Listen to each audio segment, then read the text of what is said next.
اور ایک دن رات کو چہرے پہ نقاب ڈال کے نا تو مسجد کی گلیاں گھوم رہے تھے عمر فاروق.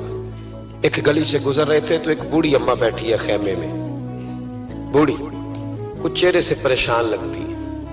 تو حضرت عمر غلام سے کہنے لگے اسے پوچھو کیوں پریشان ہے. تو پوچھا اماں السلام علیکم. وعلیکم السلام. اماں کیا بات ہے؟ تو اماں کہنے لگی جاؤ دوڑو، تمہیں کیوں بتاؤں، دیہات کی سیدھی سادی بی بی، جاؤ بھاگ جاؤ. کہا نہیں اماں مہربانی کرو اندر تو آنے دو. بڑی منت کے بعد اماں مانی. عمر فاروق عام آدمی نہیں جس سے دنیا کامتی ہے. حضرت عمر اندر گئے. اماں کیوں پریشان ہو؟ تو اماں کہنے لگی تمہیں کیوں بتاؤں، میرا اپنا دکھ ہے. چل اماں بتا دے، تیری مہربانی. تو اماں کہنے لگی میں ایک بیوہ ہوں، بے اولاد ہوں، کوئی میرا سہارا نہیں. مجھے عمر فاروق سے بڑی شکایت ہے. میرے اوپر 25 دینار کا قرضہ چڑھ گیا ہے اور 3 دن ہو گئے میں نے روٹی نہیں کھائی، اور عمر نے میری خبر نہیں لی. حضرت عمر کو پتہ چل گیا اللہ وارث ہے، اس کا کوئی 2 4 10 ہزار ووٹ کوئی نہیں. ایک کو میکے سے 6 مربے نہیں لے کے آئی، ایک اکیلی تنہا. حضرت عمر فاروق رضی اللہ تعالیٰ عنہ کہنے لگے اماں عمر سے شکوہ ہے؟ کہاں؟ جناب عمر کہتے ہیں میں نے ایک جملہ کہا تو اماں نے تو مجھے لاجواب کر دیا. میں نے کہا اماں عمر کو کیا پتا کہ تو بھوکی ہے اور مقروض ہے، اسے کیا خبر؟ تو اماں کہنے لگی کیا کہا تم نے؟ عمر کو خبر نہیں، اسے پتا نہیں؟ تو عمر سے کہو نا چھوڑ دے حکومت، اس کے حوالے کرے جو خبر رکھ سکتا ہے. کیوں بیٹھا ہے پھر؟ ہمارے حکمران کہتے ہیں ابھی میں صدمے میں ہوں، نکلوں گا تو بات کروں گا. اماں کہنے لگی نہیں خبر رکھ سکتا تو حکومت کیوں کرتا ہے، چھوڑتا کیوں نہیں؟ تو حضرت عمر کہتے ہیں میں کانپنے لگا.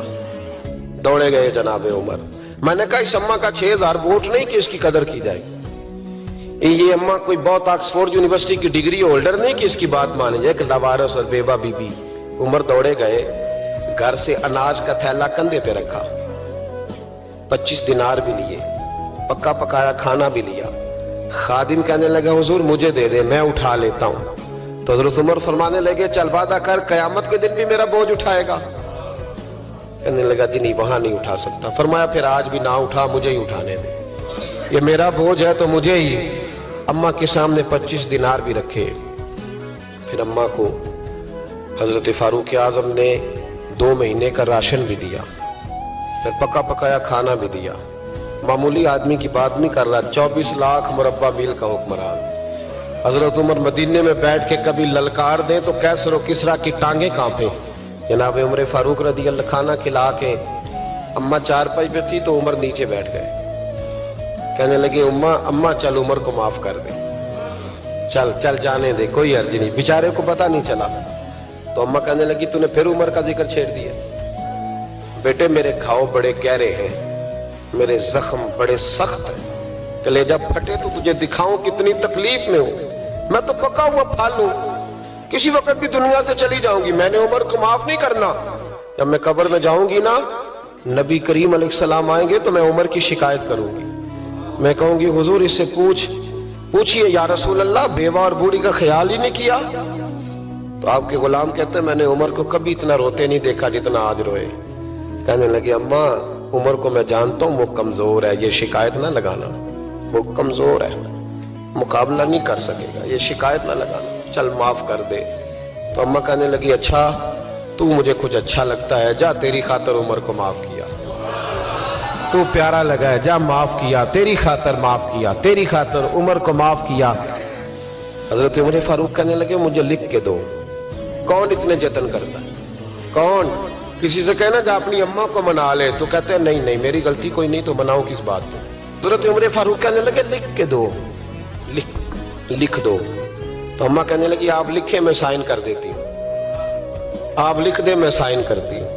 حضرت عمر نے لکھا فلاں بنت فلاں کو عمر سے شکایت تھی. پھر انہوں نے عمر کو معاف کر دیا. اماں سائن کرنے ہی لگی تھی کہ مولا علی شیر خدا آ گئے، حضرت عبداللہ ابن مسعود آ گئے. اوہو عمر یہاں بیٹھے ہوئے ہو، میں سارے مدینے میں تلاش کر رہا تھا، یہاں بیٹھے ہو، وہ کچھ لوگ ملنے آئے، نکلو. اماں نے سنا کہ یہ عمر تھے تو اماں اٹھ کے کھڑی ہو گئی. آئے ہائے عمر تھے، آپ عمر تھے؟ تو جناب عمر کہنے لگے اماں تو نے جو کہا ٹھیک کہا، لیکن اپنے وعدے پہ قائم رہا، یہ ذرا سائن کر دے. اماں نے سائن کیے تو حضرت عمر فاروق فرمانے لگے الی آ گئے ہو تو بطور گواہ تم بھی دستخط کر دو. عبداللہ ابن مسعود تم بھی بطور گواہ جب سائن ہوئے تو جناب عمر نے رکا لپیٹا اور مولا علی شیر خدا سے فرمانے لگے علی یہ رکھ لو، مجھے لگتا ہے میں تم سے پہلے دنیا سے جاؤں گا، اور جب میں پردہ کر جاؤں نا تو یہ رکا میرے کفن میں رکھ دینا. اگر حضور علیہ السلام نے پوچھا نا میری امت کے ساتھ کیا سلوک کر کے آئے ہو، تو رکا نکال کے کہوں گا یا رسول اللہ ایک بوڑھی ناراض تھی میں اسے بھی راضی کر کے آیا.